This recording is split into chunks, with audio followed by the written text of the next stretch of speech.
Your parents hurt you when you were a child. Your friends when you were a child, your boy hurt you psychologically. Then in the school they hurt you by saying you must be as clever as your brother or your uncle or your headmaster or whatever. You must, and then in college you pass exams, and if you fail you're hurt. And if you don't get a job you're hurt. Everything in the world is put together so that it hurts you. Our education, which is so rotten, hurts you. So, you are hurt. Do you actually realize that you are hurt? And see the results of being hurt. You are the one to hurt others. From that arises anger, resistance. You withdraw, become more and more inwardly separate. And the more you are inwardly separate, withdrawing, the more you are hurt. So you build a wall around yourself and pretend that you are very, but always within the wall. These are all the symptoms. So you are hurt. And if you really deeply realize that you are hurt, not only at the conscious level, but deep down, then what will you do?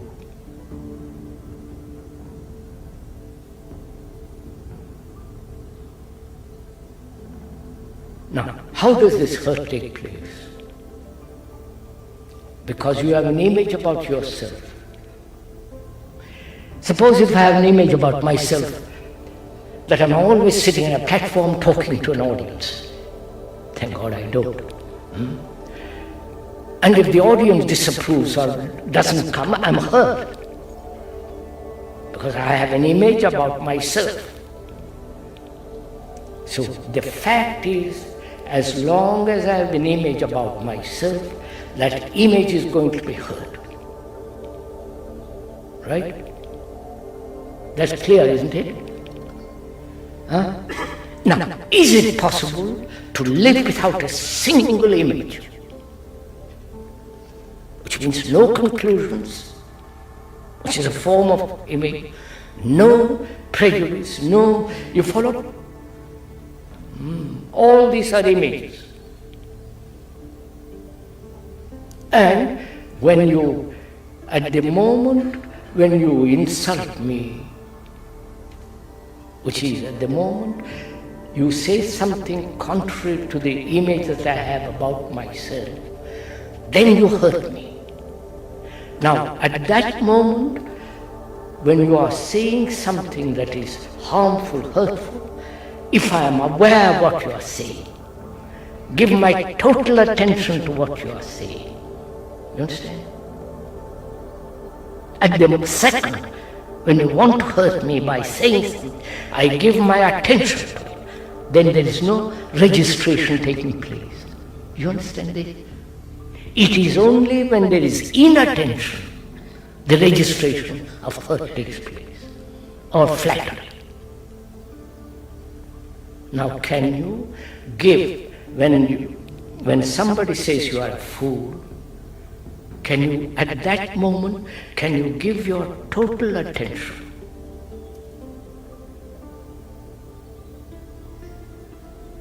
If you do, then there is no hurt. The past hurts have gone in that attention. Attention is like a flame that burns out the past and present hurt.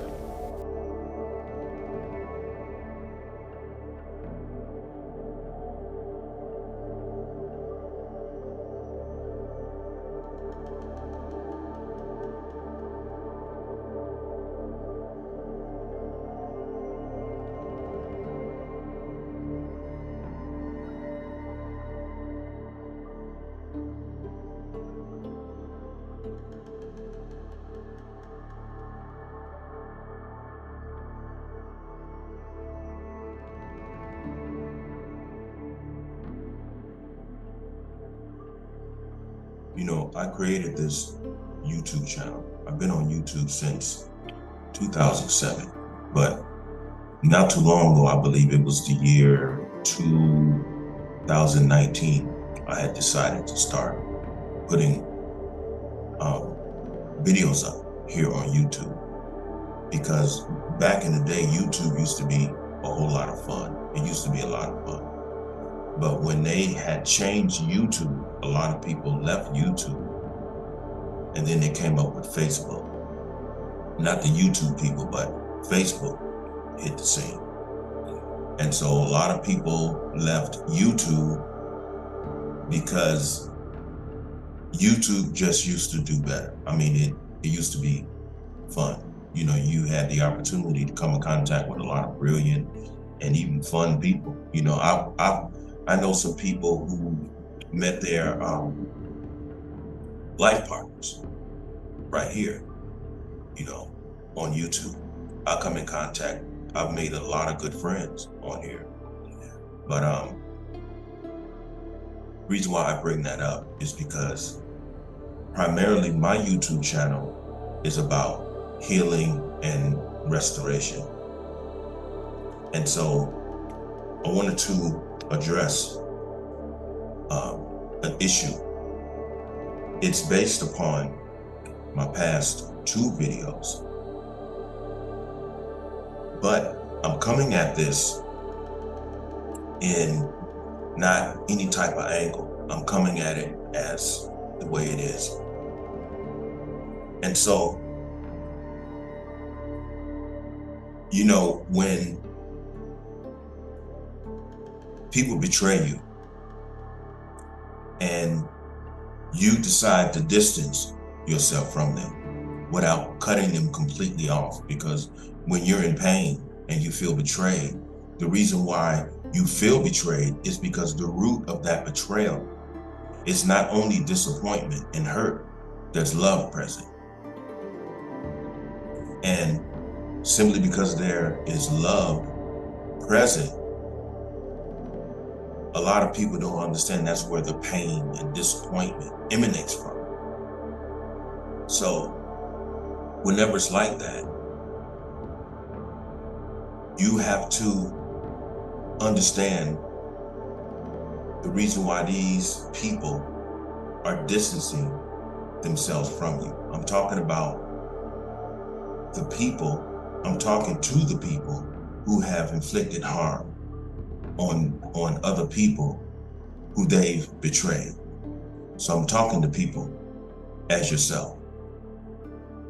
Now, people can say, oh, he's judging and all that. I really don't care. I really don't care. Okay, because like I said, I'm dealing with the people who have betrayed others that they were close to. I'm talking to people on that level. Now, people say, well, nobody's perfect. You're talking about everybody else and nobody's perfect. Number one, none of us really know what perfection is because we've never seen it. And due to the fact that, well, we've actually seen it, but in this Western society, perfection has become a point of view. The same as good and evil point of views, perfection point of views. So we're talking about an individual perception and feeling of what is perfect to the individual. But real perfection is something that is living and moving. If you want to really know what perfection is, either go to a place like Mount Charleston and watch the sunrise and just pay attention to everything, the trees, but watch the sunrise. Or stay up there for a couple of nights and look at the night sky and the universe and everything. That's perfection. You're going to be looking at something that is living and moving by way of the Creator's presence. And when you observe that, you're not going to be able to compare what you're looking at to anything of the past. Perfection is something that is living and moving, something that is alive, something that you can't compare anything to, or you shouldn't compare it. Because if you compare it to anything, it means you're living in the past, and you put the screen before you and you're looking at something that is living and moving, that is actually in perfection through a screen of the past. So get rid of the comparison. Get up in the morning, go watch the sunrise. And what you're looking at is a living presence, which is the very essence of the Creator itself. That is perfection. But in the Western world, perfection has become a point of view. It's like if you watch a movie and you say, wow, that movie was perfect. It was perfect to your point of view and the way that it made you feel. And you have that right. I mean, if that movie was perfect for you, good for you. But it necessarily won't be perfect for others. That's just like not too long ago, this woman that I'm dating right now, her name is Queenie. She's into art. And I thought that they didn't have any art galleries out here. So she told me, yeah, there's an art gallery. And so I went with her because I enjoy art myself. And so when we went to the art gallery and saw all of these beautiful paintings, I heard her say a couple of times, this painting is perfect. Look at this painting, David.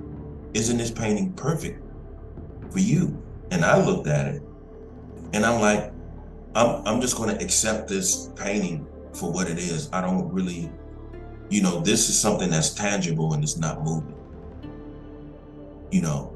but it is a beautiful painting. And I don't know enough about the person who created it. It could be perfect for them. And this is the reason why they chose to end it and display it. So what I was explaining to her, that I don't know enough about art at this time, and I don't know enough about its creator to perceive it like that. And so when I told her that, she understood it because she knows a whole lot about this particular artist who created it.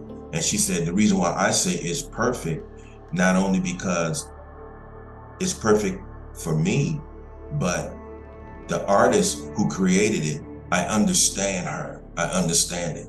I'm like, okay, I get it. I totally understand that. And you hear a whole lot of Christians say, I'm not perfect, nobody's perfect. But don't your book say that you're perfect? You're perfect and wonderfully, made. I believe that's in the book of Psalms.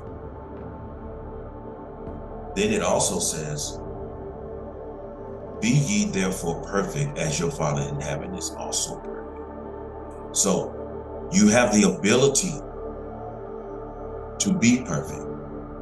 When it says be ye therefore perfect, it's implying that you are not individually to yourself reaching your apex of perfection that the Creator imbued inside of you. And so everyone has their own perfection unto themselves that the Creator gave them. And so when you have people who are very decent and they're always looking at themselves and observing themselves, and they're living their life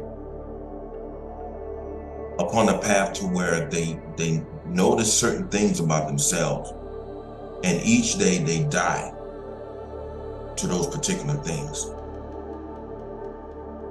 And so the way that they carry themselves, they're moving forward, living, and they're dying all at the same time of things that they found inside of themselves that are imperfections. You know, there's a saying that I never agreed with, and they said, practice makes perfect. And I don't particularly agree with that, because you're doing something in a repetitious manner. Practicing makes perfect. So you're basically saying, during the course of this practice, this repetitious practice, you are in a state of imperfection. And this is a repetitious thing that you're doing over and over again until you reach perfection. I've never thought that if I'm continuously doing something repetitiously that is imperfect, how can I reach perfection if I am consistently and repetitiously repeating an imperfection? So what I'm saying is, what a lot of people fail to understand is that you cannot reach perfection by way of repeating imperfection. The only thing that you're going to reach through imperfection is that you're going to become perfect at being imperfect.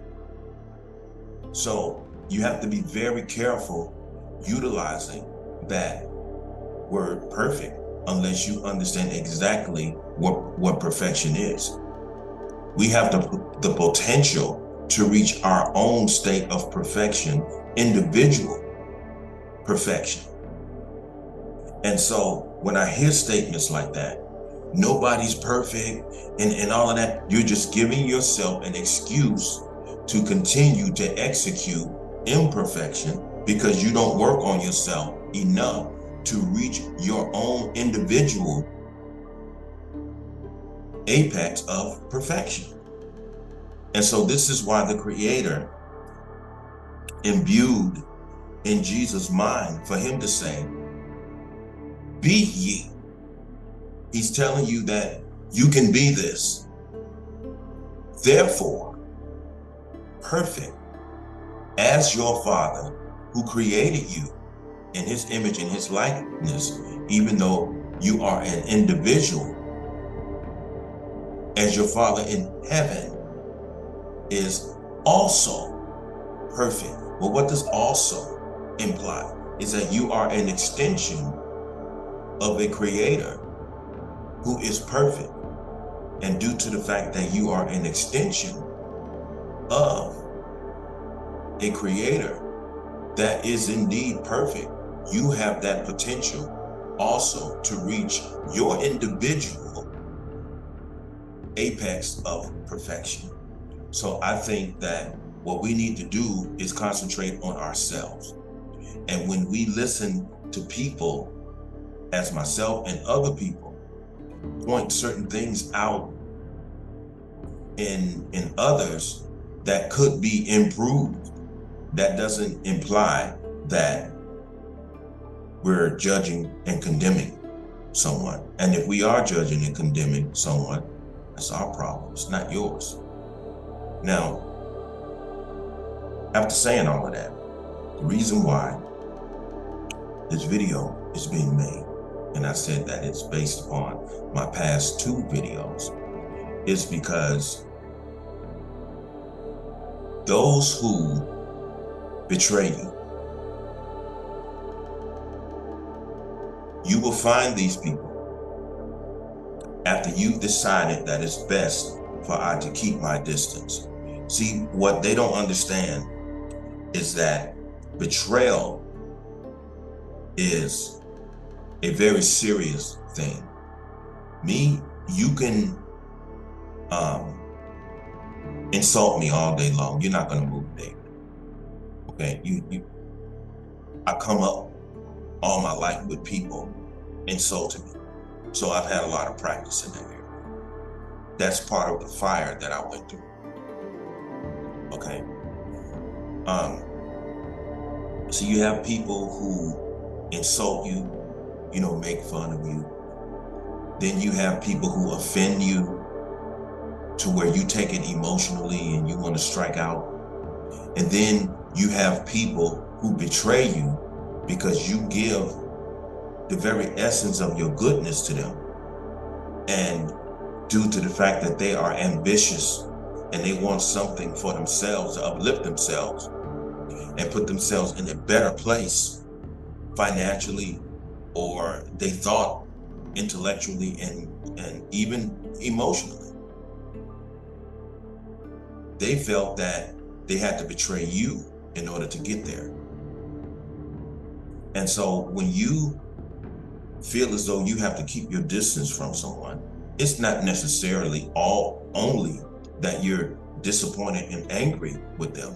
You're trying to preserve your peace of mind because you're in the process of healing from being betrayed. And so what is beautiful about people who betray others is when they come around you and they feel the need to want to talk to you. Because obviously they may feel bad about betraying you, which implies they have a conscience. But see, what they're going to have to understand is that when the other person is betrayed, you have to give them time to deal with the effects of betrayal. You have to give them time. And the reason why time is such a beautiful essence, you might as well say, or entity, same thing, that the Creator created, is that time has a healing element in it. It has a healing ingredient in it, to where the first day of betrayal, and as you go through betrayal, each day, each moment, you might as well say, the pain gets lesser, the pain gets lesser. And what you don't need is someone who is guilty of that betrayal, who feels bad about what they did because they see the way that it had affected you, or they feel bad that what they did in darkness was revealed through people who they felt like they could trust when they was bad-mouthing you and all of that. They find out that these people don't have a problem with you. And so this is the reason why certain information gets back to you. Now, the reason why I say there's beauty in this is because even though they felt like, I don't care what I have to do, I don't care who I have to hurt in order to get what I need, once they get what they need, that's when they find out that, okay, was my drive during my ambitious moments worth losing someone in my life that had good intentions towards me? Then that's when humanity becomes a factor in them again. Because now that you have it, you are not at peace. And now you expect the person who you betrayed to listen to you immediately because you feel bad. It is a good thing that you feel bad for what you did. It means you still have a conscience. It still means you have morality inside. And it still means that there's love inside. So that's a good thing. But what has to be respected is the people or the person that you hurt, they need time to heal from what you did to them. And the most respectful thing that you can do is not impose yourself during their time of healing. Because when you impose an issue on them that they don't feel that they're able to talk about, then you're doing them more harm, because they're not ready to talk about it, because they're still hurt. They could be angry.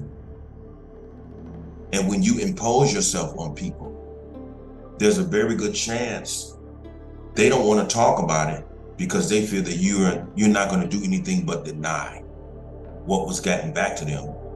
And they want their healing to be as they arranged it. Give me time. And, if I decide to communicate with you again, fine. If not, that's going to be fine too, and you're going to have to accept that. One way or the other, when you hurt people and you betray people, you have to give them time to heal. And so during the time of healing, some people are not at that point to where they've reached that time that they're actually able to be rational.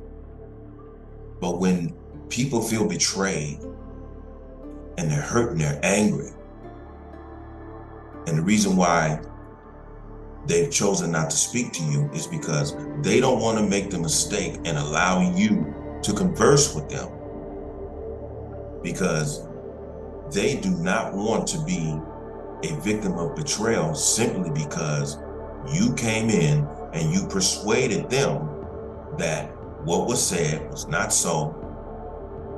Yeah, but when I said that, I didn't mean that, I meant this.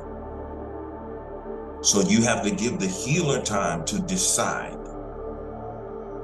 if they're going to continue to associate themselves with you, because they're looking out for themselves, and therefore they are in the process of getting their peace of mind back, and they have not yet decided if they're going to allow you back into their lives again, so that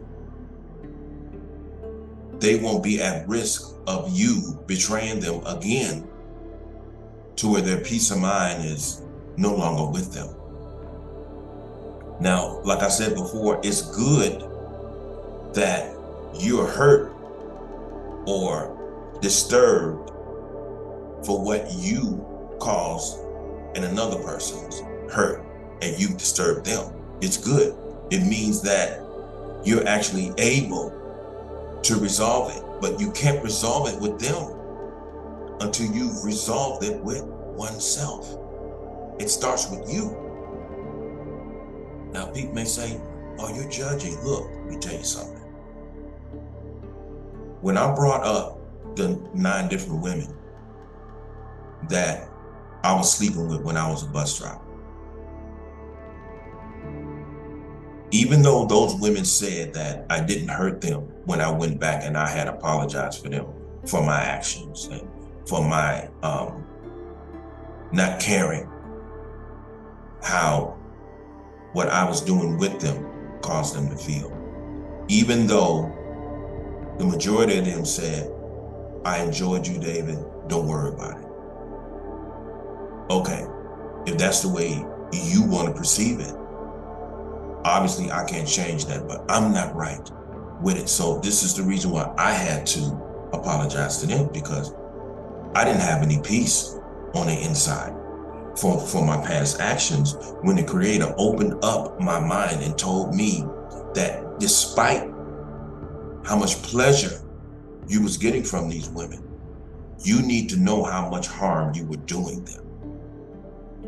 So when you come to clarity about something and the Creator says, go back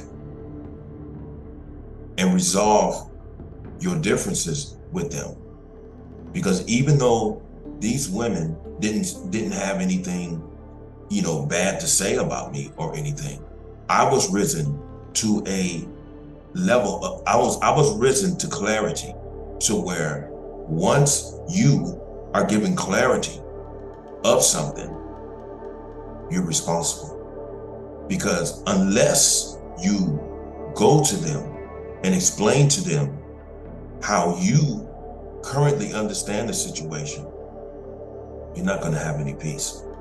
So you have to go back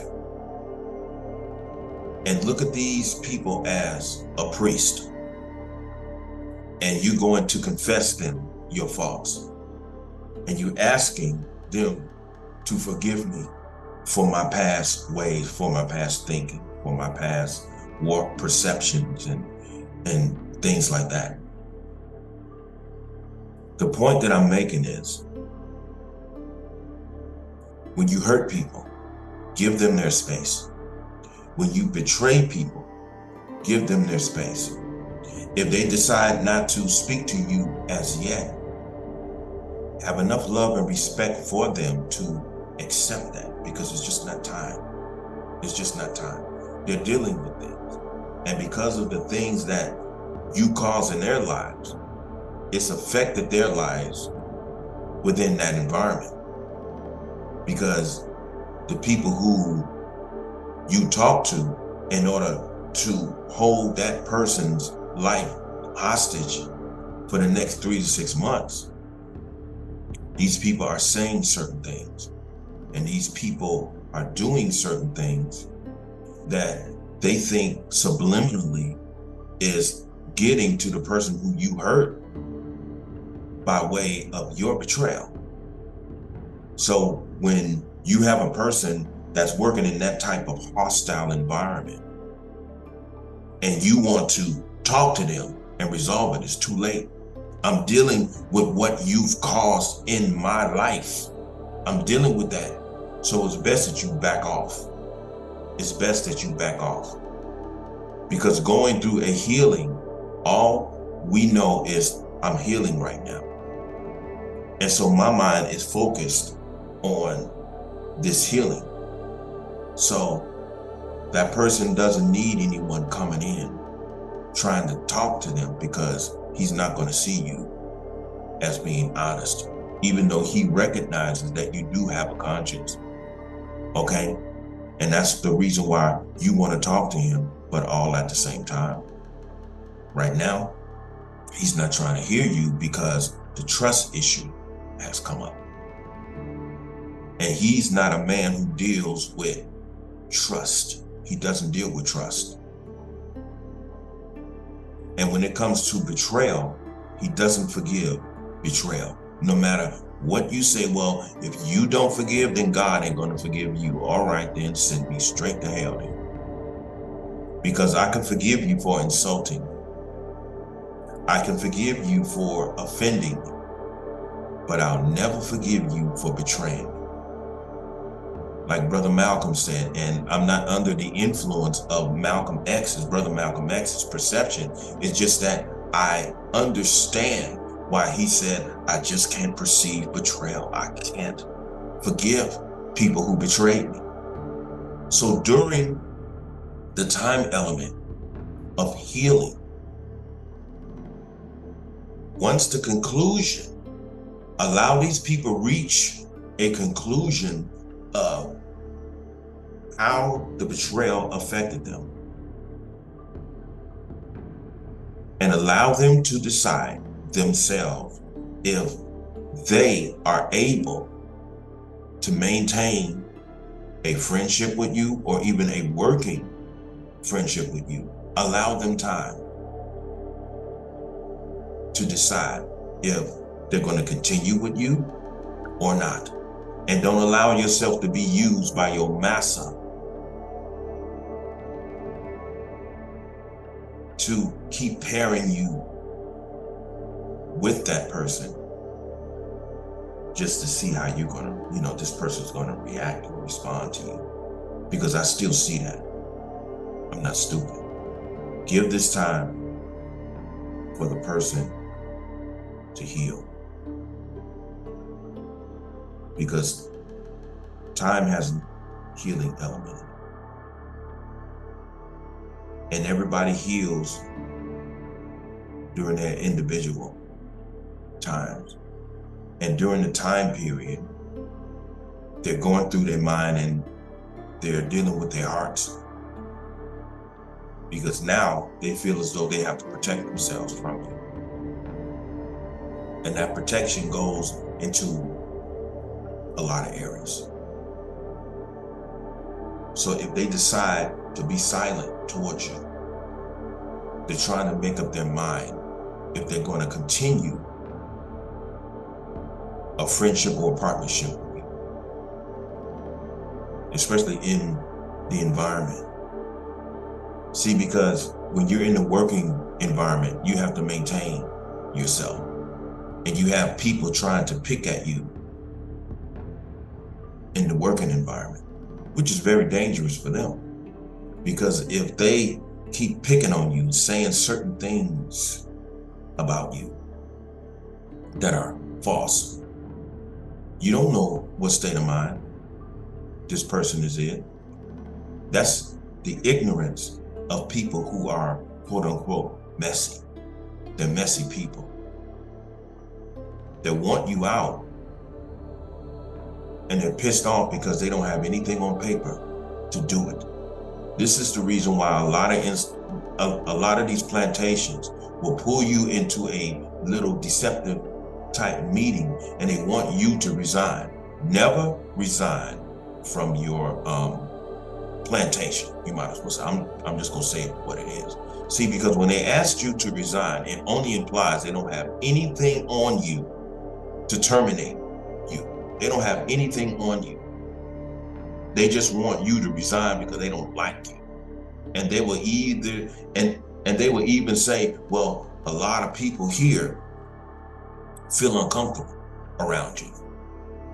However, the only people who feel uncomfortable in your presence are the people who are doing you wrong. And see, they are afraid that something's going to happen to them through you. And they're looking at you in a reflection of how they see themselves in terms of what they know that they deserve. But you're not going to get me to react. I'm going to respond because I'm an intellectual man. I'm not an emotional man. You can't hurt my feelings. I don't have no feelings. I've been through the fire. I've been purged of those type of feelings. You can't set me off. There's nothing that you can say or do that's going to set me off. I've been through the fire. You can't set me off. And you have to stop playing those type of games with people. Oh, I'm going to say something, I'm going to make him go off. Okay, now if he does go off, what are you going to do about that? If he does go off, if he does make that ultimate sacrifice in saying, fuck it, I'm just going to just do what I have to do, what are you going to do then? Because you better believe there's a very good chance that you're going to be a part of that sacrifice.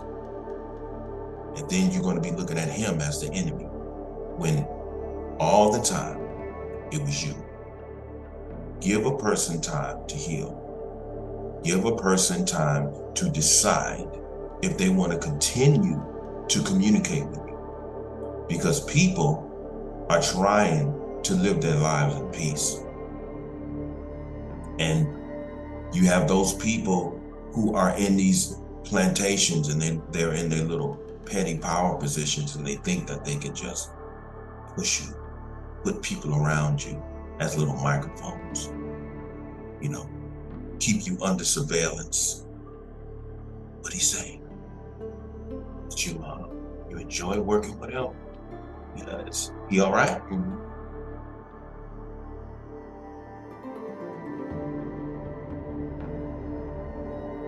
You're seen, so don't think you're not seen. And as I said again, when a person is going through the effects of betrayal, going through something implies time. Give them time. But what you are going to have to understand is that now that you've gotten your position, ask yourself, how come I'm not at peace? How come I'm bothered by the person who I betrayed?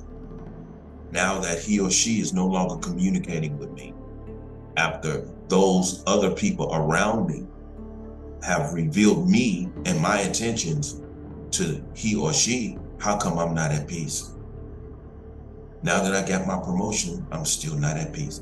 Now you understand the price that you pay for betraying people who loved you and who's in your corner. Now you have to suffer them not speaking to you because they're going through a healing period. Now you need to give them time to decide if they're going to continue a brotherhood or a partnership with you or not. Stop interfering in people's lives. And now you're trying to interfere in their healing.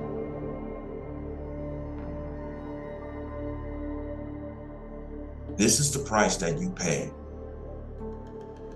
from being indecent. Now, I was talking about earlier, the whole perfection thing. Nobody's perfect. Yeah, but that's no excuse for you to be indecent to society. You still have to be decent. And leave your perception of what you think perfection is to yourself. And stop comparing other people to what you think perfection is. See, because you have this image to your individual understanding of what perfection is supposed to look like to you. And then you put that screen before everyone else and you try to determine if this person is perfect unto you. And then when you see their reality, you perceive their reality as imperfect. And so you say, well, nobody's perfect. How come this person is not speaking to me anymore? Because, as I said before, you have this perception of what you think perfection is. And so due to the fact that their reality doesn't go in harmony with your perception of what perfection is, now you have a problem. Oh, there's something wrong with them. And then you look at yourself, well, I'm not perfect. Nobody's perfect. Simply because you created something, or like a brother who I was working with tonight, you signed a check that your ass cannot cash. You did some dirt and you thought that it was going to bring you peace, but it didn't. So now you have to pay for that. And so you can't go to that person, hey, what's wrong with you? Hey, bro, I didn't say that. No. You got to stay away from them, because if these people or this person is no longer communicating with you, respect the fact that they need their time to determine if they're going to continue a brotherhood or a partnership with you. You can at least respect that. You have to live with what you did. And this is why I tell people all the time, the way you treat others is the way you treat yourself. So don't think that you can do dirt to somebody and it's only going to affect them. If you do have a conscience left, you better be aware that if you have a conscience and you still got some morality sitting inside of you, don't think that you're evil inside. It's not gonna be questioned by your morality inside. It's called the conscience. You have to live with that. And you have to give this other person time to heal of the evil and the corruption that you've caused in their life. And they're not gonna allow you to interfere. Because you just may interfere at a moment to where they're just enraged about what you did. And they're staying away from you because they know their internal status. So it's best that you leave them be. And you deal with the evil that you've done. You need to look at yourself. So the reason why I made this, I thought this video was going to be shorter than this, but the whole thing is, understand that when you betray others, you betray yourself. Don't think that they are the only ones that are walking around in pain and humiliated. Because if you don't want to feel anything on the inside by way of betraying others, then don't do it.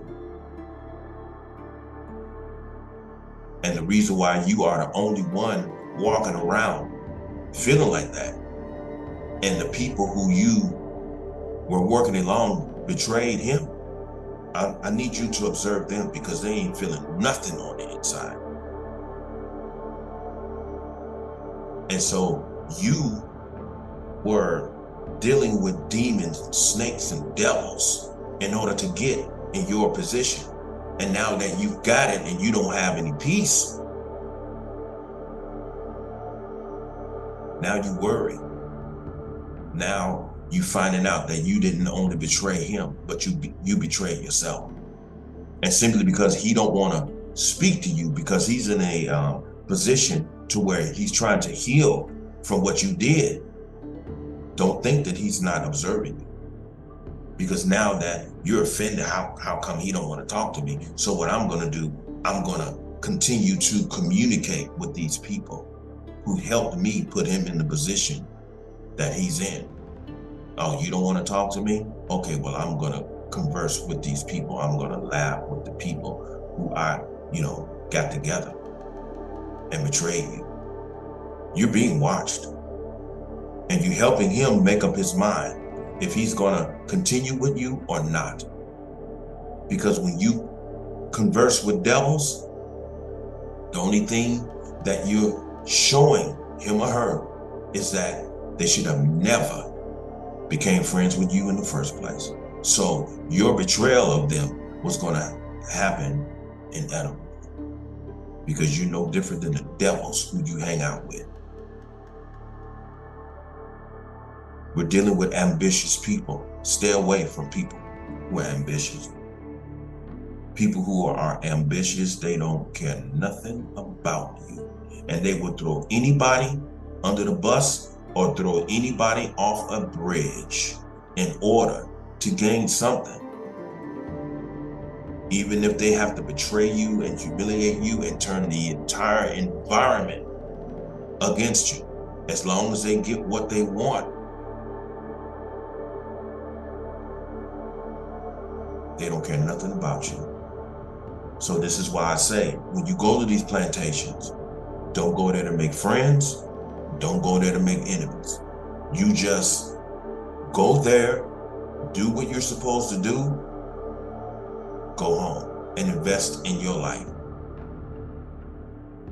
And when you reach the success outside of the plantation, you make certain that you keep those type of people out of your life. Focus on your own success. Focus on yourself. Focus on your family. Invest in yourself and be very careful of the people in whom you come in contact with.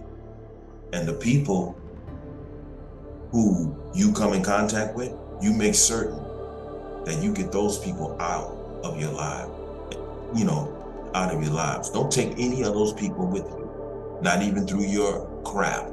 Myself as a writer, I can rewrite all that stuff. I can get your ass right out of there. It doesn't matter. Because I'm not taking you with me. Because you ought to be happy where you are, right? So when you make up your mind on what you want to do with your life, I'm talking to people in general. Work, whatever you are into, whether it's writing, whether it's music, whether it's art, whatever that you are writing, whatever your craft is. You don't work strictly for the plantation.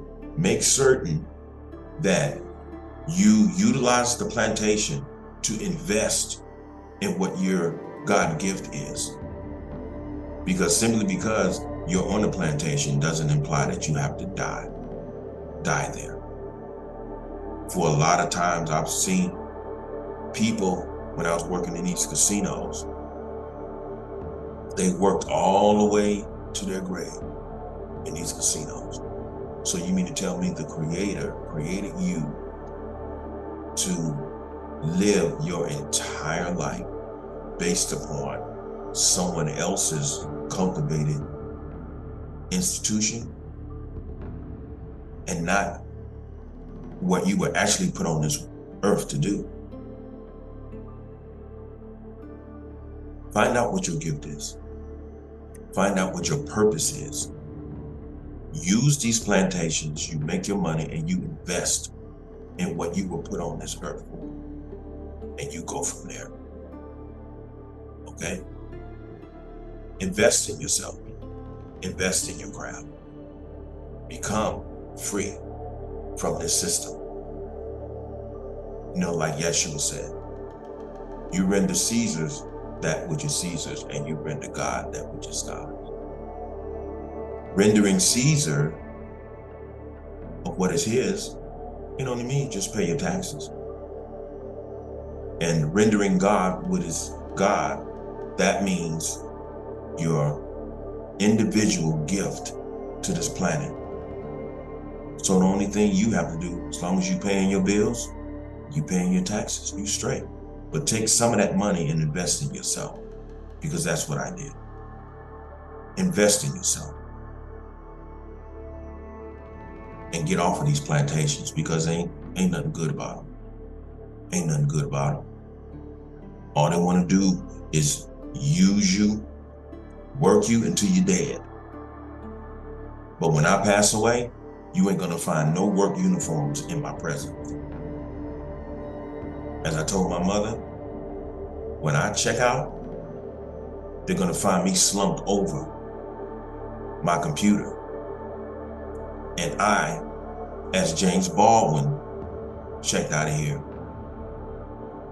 I was currently working on something when this heart stopped beating. Die doing what your God gift is. Don't go to your grave, and then the next thing you know, the plantation is putting up your picture on the wall, because the last thing that you was doing was working for Massa. Invest in yourself so that when you leave here, you were doing what you love to do. So with that being said, this is the last video that I'm going to do on that particular subject matter. And everyone find out what your gift is and invest in it. Because it doesn't make any sense if you're going to be working for these institutions and you want to write, you want to sing, you want to do art, you want to do whatever you put on this earth to do, you find some way to invest in yourself and get out of the system. With that being said, everyone have a beautiful evening. And everyone, as I said before, no matter what they do, no matter what they say, no matter how much they betray you, you remain human. Maintain your humanity. And don't allow people who are inhumane turn you into them. With that being said, everyone have a good evening. I love you. And everyone have a good evening. Peace. Evening. Peace.